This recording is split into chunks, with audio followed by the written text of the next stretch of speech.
ติดตามเบิ่งควบคุมทุกการแข่งขันเลยนะครับในเกมแต่เสมอกันประโยชน์แล้วขอเชิญทุกนำโดยทุกทีทุกท่านจ้าจ้าเลยประตูก็ได้ดูต่อศูนย์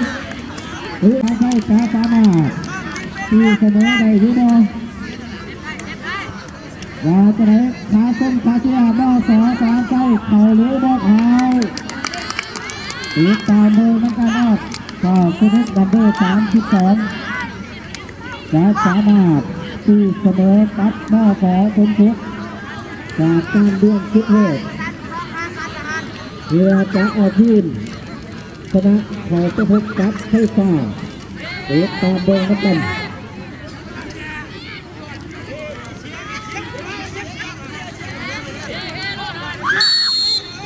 เฮลิสนัมเบอร์32คนประดิษฐ์ของบ่อขอสนามใจอยากจะได้ขายได้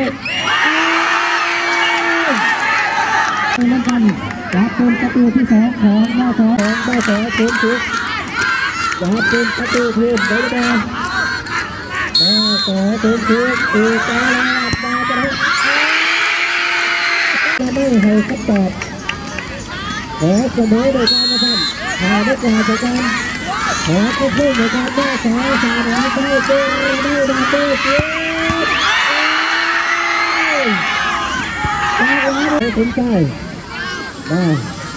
ติดตามเดินมากัน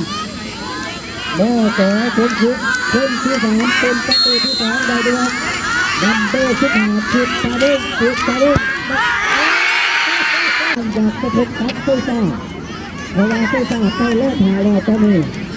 ไอ้ชนะขอจะพบกับไฟฟ้าแม่ขอสนามเข้าขึ้นกันดูขึ้นมา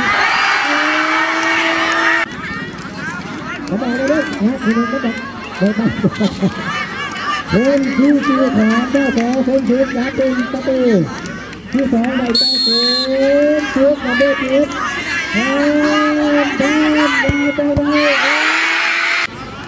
ขอให้ดูได้ก่อนขอในเรื่องของการตีเสมอเลยกันขอเสมอเลยกันคัดขึ้นอย่าจะได้ให้กระตับต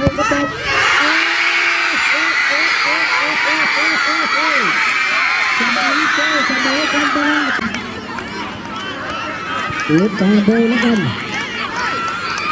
มีโอกาสดึงทั้ง2ทีมตอนนี้เสมอ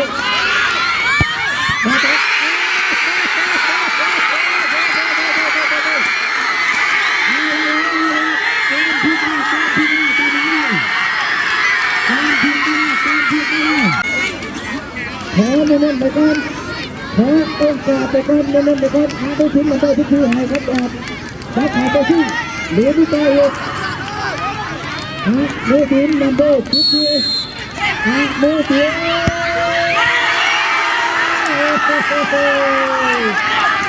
เอาละทั้ง2ทีมมาทำทีมประจำนัมเบอร์5จากหน้าขอทั้งทุกคนที่เป็นประตูได้ก็ได้